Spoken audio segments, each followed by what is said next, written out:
দেশের খবরে আপনাদের স্বাগত, সঙ্গে রয়েছে আমি শুভ্র। নজর রাখবো হেডলাইন্সে। ফের ডাক্তারি ছাত্রী গণধর্ষিতা, বন্ধুর সঙ্গে বেরিয়েছিলেন, রাতের খাবার খেতে টেনে নিয়ে যাওয়া হয় জঙ্গলে, অভিযোগ বন্ধুর দিকে। দুর্গাপুরের ঘটনায় চাঞ্চল্য। ফের বিজেপিতে ধাক্কা, বিহারে দল ত্যাগ করলেন বিধায়ক, সম্ভবত আরজেডি অথবা বিকাশশীল ইনসান পার্টিতে যোগ। এনডিএ জোট দলিত বিরোধী বললেন বিজেপি নেতা। বিপাকে প্রাথমিক শিক্ষকরা, টেট উত্তীর্ণ না হলে যেতে পারে চাকরি, সুপ্রিম কোর্টের নির্দেশিকা নিয়ে চিন্তায় রাজ্য, আরজি পুনর্বিবেচনার আবেদনের সম্ভাবনা সোমবার। 3 রাজ্যে বিধানসভা নির্বাচন লক্ষ্য, ফের অযোধ্যায় প্রধানমন্ত্রী, রামধ্বজা উদ্বোধন 25শে নভেম্বর, থাকবেন মোহন ভাগবত। আসি বিস্তারিত খবরে। বন্ধুকে নিয়ে রাতে খেতে বেরিয়ে গণধর্ষণের শিকার হলেন ডাক্তারি ছাত্রী। পশ্চিম বর্ধমানের দুর্গাপুরে এক বেসরকারি কলেজে পড়তেন তিনি। তাকে টেনে নিয়ে যাওয়া হয় জঙ্গলে। ছাত্রীর বাবা অভিযোগ করেছেন, যে বন্ধুর সঙ্গে তার মেয়ে খেতে বেরিয়েছিলেন, গণধর্ষণের ঘটনায় সেও জড়িয়ে। ফের গণধর্ষণের শিকার হলেন এক ডাক্তারি ছাত্রী। ওড়িশার জলন্ধরের এই পড়ুয়া শুক্রবার রাত 8:30 নাগাদ পুরুষ বন্ধুর সঙ্গে বেরিয়েছিলেন রাতের খাবার খেতে। রাত 10টা নাগাদ তিনি গণধর্ষণের শিকার হন। ছাত্রীর বাবা জানিয়েছেন, মেয়ের এক বন্ধু তাকে টেলিফোন করেছিলেন। আজ ভোরেই তিনি পৌঁছে যান পশ্চিম বর্ধমানের দুর্গাপুরে। ছাত্রীর পুরুষ বন্ধু ধর্ষণে জড়িয়ে বলে অভিযোগ তুলেছেন তার বাবা। তার সঙ্গে ছিলেন আরও কয়েকজন ডাক্তারি পড়ুয়া। ছাত্রীর বাবা বলেছেন, ভুল বুঝিয়ে তাকে নিয়ে যাওয়া হয়েছিল জঙ্গলের রাস্তা দিয়ে, তারপর তাকে টেনে নিয়ে যাওয়া হয় জঙ্গলের ভেতরে। রাত্রি 10টার সময় কে ফোন করেছিল? তার বন্ধু আমাকে ফোন করেছিল যে আপনার মেয়েকে রেপ হয়েছে। তখন শুনে কান্নাকাটা করে এখানে পৌঁছেছি। কোথায় থাকেন আপনি? জলেশ্বর, উড়িষ্যা। আপনার মেয়ে কোথায় পড়তো? আমার মেয়ে এইখানে পড়তো, এটা মানে এখানে কোথায়? MBBS পড়ছে, Durgapur IQCT medical college, second year. আচ্ছা, কি হয়েছিল ঘটনাটা, কি জানতে পেরেছেন? ঘটনা সম্ভবত এখানে এসে আমরা তো কিছু জানি না, তরবর করে এখানে জিজ্ঞেস করে দেখলাম। এখানে 9:30 9টার মধ্যে একজন ছেলে, ওদের নামটা কি ওয়াসিম খান নাকি ওয়াসওয়ালিয়া, ও বললো গুপচুপ খাবো, চলো দেখি, সেদিকে ভুলে ওকে নিয়ে গেছে। কোন দিকে? আপনার গেট কাছে। আচ্ছা, তো গেট কাছে নিয়ে গেছে। আমরা তারপরে ও কি 2জন না 3জন লোক এসে, যখন 3জন লোক এসে গেছে, ও ছাড়িয়ে সেখানে ওকে পালিয়ে এসেছে। তার মধ্যে একজন ওকে রেপ করেছে, ওদের মোবাইল ছড়ে নিয়েছে। তারপরে 3000 টাকা দিলে মোবাইল দিবে বললো, তার কাছে 200 টাকা ছিল, ও 200 টাকাও ছড়ে নিয়েছে।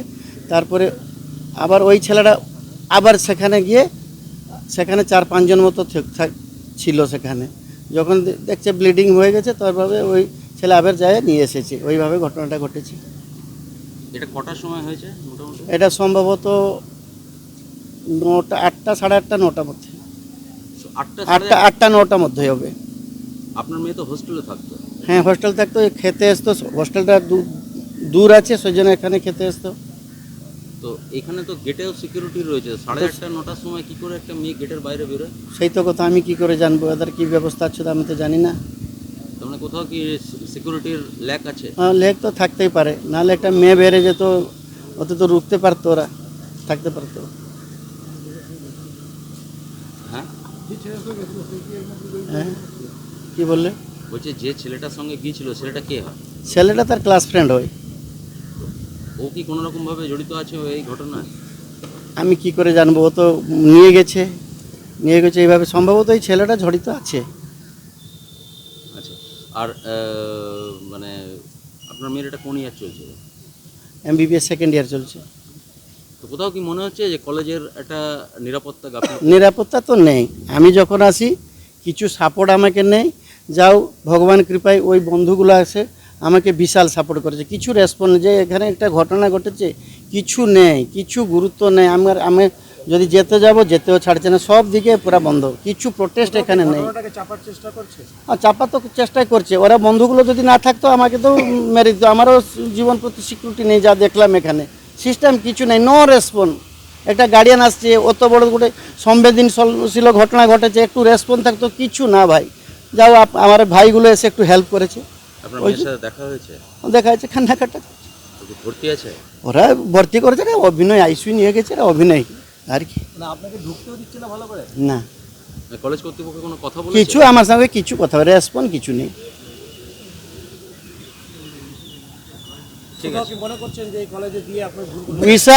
বিশাল ভুল আমাদের উড়িষ্যাতে হলেও এখন অ্যাকশন হয়ে যেত, কিছু নেই। ভগবান বিচার করে। পুলিশ এসেছিল? কি লেখে নিল সেগুলো ফর্মালিটি, সেগুলো আমি কিছু নেই সেগুলো। কখন এসেছিল পুলিশ? পুলিশ আমরা 6টা 6:30 অবধি পৌঁছেছি। সেখানে একটা কী লিখে গেল, আমাকে আধ ঘন্টা কি ঘন্টার মতো বসিয়ে দিল যে ইনভেস্টিগেশন চলছে, রেকর্ডিং করছে, কী তার ফর্মালিটি করলো, তা নিয়ে এগুলো বেশি। এই ছাত্রী দুর্গাপুরের এক বেসরকারি মেডিকেল কলেজের 2য় বর্ষের পড়ুয়া। মাঝে মধ্যেই তারা খেতে বের হতেন বাইরে। পুলিশ ঘটনা তদন্ত শুরু করেছে। পুলিশ জানিয়েছে, ধর্ষণের পর থেকেই বেপাত্তা ছাত্রীর পুরুষ বন্ধু। জঙ্গল এলাকায় সিসিটিভি না থাকায় তদন্তে দেরি হচ্ছে, তবে দ্রুত অপরাধীরা ধরা পড়বে। পুরুষ বন্ধুটির খোঁজ চালাচ্ছে পুলিশ। ছাত্রীর মেডিকেল পরীক্ষা করা হয় আজ। ছাত্রীর বাবা বলেছেন, মেয়ের মোবাইল পাওয়া যাচ্ছে না, তার সঙ্গে 5,000 টাকাও ছিল, সেটাও নিয়েছে অপরাধীরা। ছাত্রীর বয়ান রেকর্ড করা হয়েছে ইতিমধ্যেই। তিনি বলেছেন, পুরুষ বন্ধুর সঙ্গে যখন যাচ্ছিলেন তিনি, তখন গেট থেকে তাদের পিছু নেয় কয়েকজন। তারা ছাত্রীর পুরুষ বন্ধুর পরিচিত বলেই জানা যাচ্ছে। শেখ ইরশাদের রিপোর্ট, পূবের কলম ডিজিটাল। এ রাজ্যের প্রাথমিক শিক্ষকদের চাকরি থাকবে কিনা তা নিয়ে সিদ্ধান্ত নেবে সুপ্রিম কোর্ট। কয়েকদিন আগে সুপ্রিম কোর্টের বিচারপতি দীপঙ্কর দত্ত বলেছিলেন, সব শিক্ষককে টেটে উত্তীর্ণ হতে হবে। সোমবার সম্ভবত এই রায় পুনর্বিবেচনার আর্জি জানাবে রাজ্য সরকার। এ রাজ্যের প্রাথমিক শিক্ষকরা এক সন্ধিক্ষণে দাঁড়িয়ে রয়েছেন। সুপ্রিম কোর্টের নির্দেশের দিকে তাকিয়ে রয়েছেন তারা। এর আগে বিচারপতি দীপঙ্কর দত্তের বেঞ্চ নির্দেশ দিয়েছিল, যারা এখন চাকরি করছেন প্রাইমারি স্কুলে তাদের টেটে বসতে হবে। 2 বছরের মধ্যে টেট উত্তীর্ণ হতে হবে। যদি তারা টেট উত্তীর্ণ হতে না পারেন, তাহলে হয় স্বেচ্ছায় অবসর নিতে হবে, নতুবা এককালীন টাকা নিয়ে অবসর নিতে হবে। বিচারপতি দীপঙ্কর দত্ত বলেছিলেন, যাদের আজ চাকরি মাত্র 5 বছর হয়েছে তাদের আর নতুন করে টেট দিতে হবে না, তবে যারা 15 থেকে 20 বছর ধরে চাকরি করছেন তাদের টেট দিতে হবে। সুপ্রিম কোর্টের নির্দেশ ঘিরে ইতিমধ্যে আতঙ্ক শুরু হয়েছে বিভিন্ন স্কুলে। স্কুল শিক্ষা দপ্তর জেলাগুলো থেকে শিক্ষকদের নাম চেয়েছে। যারা কর্মরত শিক্ষক তারা টেট উত্তীর্ণ কিনা তা জানতে চেয়েছে স্কুল শিক্ষা দপ্তর। বিচারপতি দীপঙ্কর দত্ত বলেছেন, পদোন্নতির জন্য প্রাথমিক শিক্ষককে টেট উত্তীর্ণ হতে হবে। এই রায়ের বিরুদ্ধে নবান্ন সুপ্রিম কোর্টে আবেদন জানাতে চলেছে। যদি কর্মরত শিক্ষকরা টেট উত্তীর্ণ না হতে পারেন, তাহলে চাকরি যাবে তাদের। এমন 1 লক্ষ শিক্ষক শিক্ষিকাকে পরীক্ষায় বসতে হবে। ব্যুরো রিপোর্ট, পূবের কলম ডিজিটাল। বিহারে ফের চাপে পড়ল বিজেপি। আলীনগর বিধানসভার বিধায়ক দলত্যাগ করেছেন। একই সঙ্গে চিরাগ পাসওয়ানের দল থেকেও 4 জন হেভিওয়েট নেতা দল ছেড়েছেন। 5 ভোটার আজ জানিয়েছেন তারা জীবিত রয়েছেন, অথচ তাদের মৃত বলে দেখানো হয়েছে।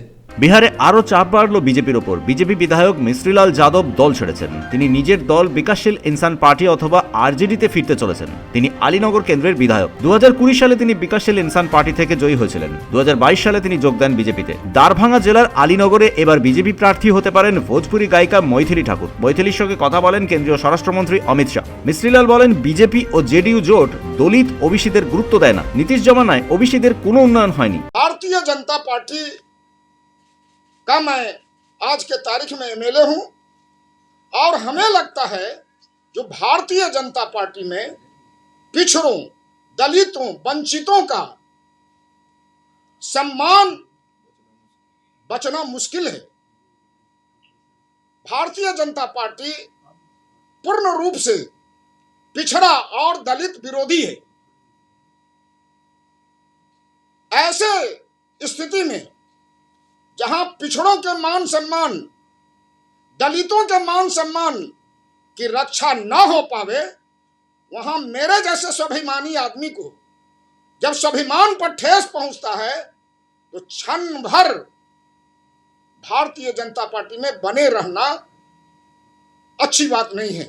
বিহারের 243টা আসনের মধ্যে এবারে 100টা আসনে লড়াই করবে আসাদুদ্দিন ওয়াইসির দল মিম।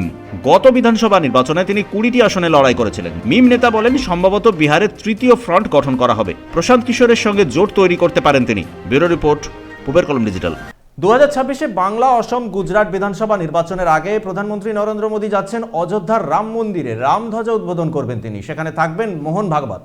25শে নভেম্বর অযোধ্যায় রাম মন্দিরের ওপর রাম ধ্বজা প্রতিস্থাপন করবেন প্রধানমন্ত্রী নরেন্দ্র মোদী। উপস্থিত থাকবেন প্রায় 1000 অতিথি। রাম জন্মভূমি তীর্থক্ষেত্র ট্রাস্টের তরফ থেকে জানানো হয়েছে, প্রধানমন্ত্রী এই প্রস্তাবে সম্মতি জানিয়েছেন। ট্রাস্টের তরফ থেকে জানানো হয়েছে, রাষ্ট্রপতি দ্রৌপদী মুর্মুকেও আমন্ত্রণ জানানো হয়েছে, কিন্তু রাষ্ট্রপতি এখনো সম্মতিপত্র পাঠাননি। এই অনুষ্ঠানে উপস্থিত থাকবেন আরএসএস প্রধান মোহন ভাগবত। রাম মন্দিরের উপরে যে ধ্বজা বা পতাকা থাকবে সেটি ত্রিকোণাকৃতির এবং পুরোটাই গেরুয়া রঙের, 21 ফুট লম্বা এবং 11 ফুট চওড়া। কর্তৃপক্ষের দাবি, এই ধ্বজা সূর্য বংশ ও ত্রেতা যুগকে নির্দেশ করবে। রাম মন্দিরের ভিতরে আরো 7টি মন্দিরের চূড়ায় এমন পতাকা উত্তোলন করা হবে। নভেম্বরের 21 থেকে 25 তারিখ পর্যন্ত চলবে এই কার্যক্রম। বিহার বিধানসভা নির্বাচনের পরেই অযোধ্যায় মন্দিরে ধ্বজা উত্তোলনে যাচ্ছেন প্রধানমন্ত্রী। 2026 সালে বাংলা, অসম ও গুজরাটে বিধানসভা নির্বাচন রয়েছে। তার আগেই অযোধ্যায় রাম মন্দিরে ধ্বজা উত্তোলনের মধ্যে দিয়ে ফের একবার যে হিন্দুত্ববাদকে তুলে ধরতে চাইছে বিজেপি ও আরএসএস, তা মনে করছে বিশেষজ্ঞ মহল। বিহারে নির্বাচনের পরেই অযোধ্যা রাম মন্দিরের ধ্বজা উত্তোলনের মধ্যে দিয়ে বিজেপি ও আরএসএস একদিকে একদিকে যেমন বোঝাতে চাইছে নির্বাচনের পরে মন্দির ইস্যুতে সরব হচ্ছে তারা,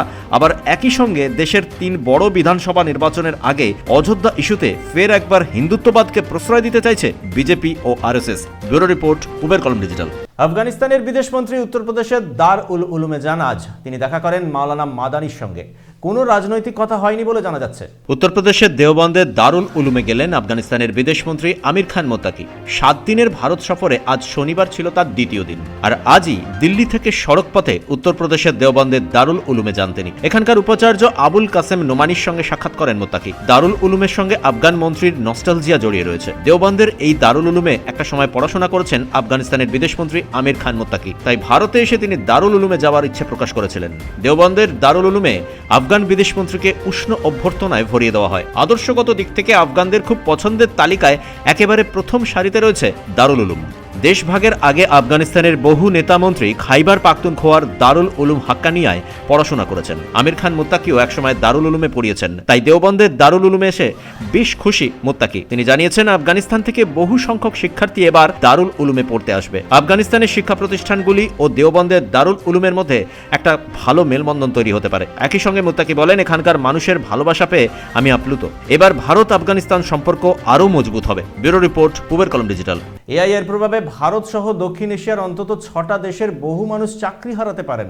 সতর্ক করল বিশ্বব্যাংক, 7% মানুষ চাকরি হারাতে পারেন।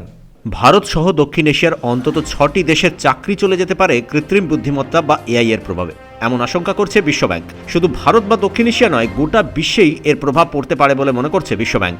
কয়েক মুহূর্তের মধ্যে যে কোনো প্রশ্নের উত্তর দেওয়া, জরুরি মেল কিংবা পাওয়ার পয়েন্ট প্রেজেন্টেশনের ক্ষেত্রে এখন একটা বড় ভূমিকা পালন করছে এআই। তথ্য প্রযুক্তি তো বটেই, সংবাদ মাধ্যমেও এখন কৃত্রিম বুদ্ধিমত্তা বা এআই এর মাধ্যমে অনেক কিছুই ফুটিয়ে তোলা হচ্ছে। ভারত, বাংলাদেশ, নেপাল, ভুটান, মালদ্বীপ ও শ্রীলঙ্কা এই 6টি দেশ থেকে এআই সংক্রান্ত তথ্য সংগ্রহ করে বিশ্বব্যাংক একটি রিপোর্ট প্রকাশ করেছে। এই রিপোর্টে বলা হয়েছে, যেভাবে এআই প্রযুক্তিতে বিভিন্ন ক্ষেত্রে কাজ হচ্ছে তাতে ভবিষ্যতে যুব সমাজের একটা বড় অংশ চাকরি হারাতে পারেন। এআই প্রযুক্তির কারণে বিশ্বের উন্নয়নশীল দেশগুলির 15% চাকরি চলে যেতে পারে বলে আশঙ্কা প্রকাশ করেছে বিশ্বব্যাংক। চ্যাটজিপিটি বা স্বয়ংক্রিয় প্রযুক্তি বিশেষ বিষয়ের তথ্য সংগ্রহ অনেক সহজ করে দিচ্ছে। জীবন ধারণের সমস্ত ক্ষেত্রেই স্বয়ংক্রিয় প্রযুক্তি মানুষের পরিশ্রম অনেক কমিয়ে দিয়েছে। বিশ্বব্যাংকের আশঙ্কা, এভাবে চলতে থাকলে বিভিন্ন ক্ষেত্রে বহু দক্ষ কর্মী কাজ হারাতে পারেন। বিশেষ করে যারা উচ্চ আয় সম্পন্ন ব্যাংকিং সেক্টর অথবা হিসাব রক্ষণের কাজ করেন, তাদের ঝুঁকি সবচেয়ে বেশি। যদিও বিশ্বব্যাংক পাশাপাশি এটাও মনে করছে, অভিজ্ঞদের চাকরি হারানোর সম্ভাবনা কম, বরং চাকরি যাবার সম্ভাবনা সবচেয়ে বেশি তরুণ প্রজন্মের। ব্যুরো রিপোর্ট, পূবের কলম ডিজিটাল। রাজ্য হজ কমিটির চেয়ারম্যান খলিলুর রহমানকে নিশানা করেছিলেন আইএসএফ নেতা নওশাদ সিদ্দিকী। হজ কমিটির তরফ থেকে বলা হয়েছে, ক্ষমা চাইতে হবে নওশাদকে, নয়তো তার বিরুদ্ধে আদালতে যেতে পারে হজ কমিটি। किसी को भी किसी किस्म की तकलीफ़ है, कोई बात है, हमारा दरवाज़ा खुला है उनके लिए। आप आइए, हमसे डिस्कस कीजिए, हमारी अच्छाइयों को भी बोलिए और हमारी अंदर जो खामियां हैं, जो ख़राबी है, उसको बोलिए, हम उसको रेक्टिफाई करेंगे। और इस तरह का माइलेज लेने की कोशिश कर रहे हैं, मैलिन करने की कोशिश करेंगे, वी कैन नॉट माने टॉलरेट, हम बर्दाश्त नहीं करेंगे इसको। जो ज़रूरत पड़ेगी हज कमेटी उसके लिए करेगी। कोई अगर पॉलिटिकल बेनिफिट लेना चाहता है किसी का नाम लेकर के, हज कमेटी को यूज़ करके 2026 में हम झंडा गाड़ देंगे, वी कान टॉलरेट, हम लोग बर्दाश्त नहीं करेंगे। हम लोग के अंदर खामी है, इंसान है, इंसान इन ह्यूमन गलती हो सकती है। हम 100% सही है ये कोई भी नहीं कर सकता, नोबडी। हम सब यहाँ बोल के, आप भी मेरे भाई आप समझते होंगे, लेकिन इसका मतलब यही नहीं है कि हम किसी का इस्तेमाल करके हम अपने आप को टॉप में चढ़ जाएँ और हमको 26 में बिल्कुल झंडा गाड़ना है। वो झंडा गाड़ने का चक्कर ये नहीं है। দেশের খবর আজ এ পর্যন্তই। চোখ রাখুন পূবের কলম ডিজিটালে।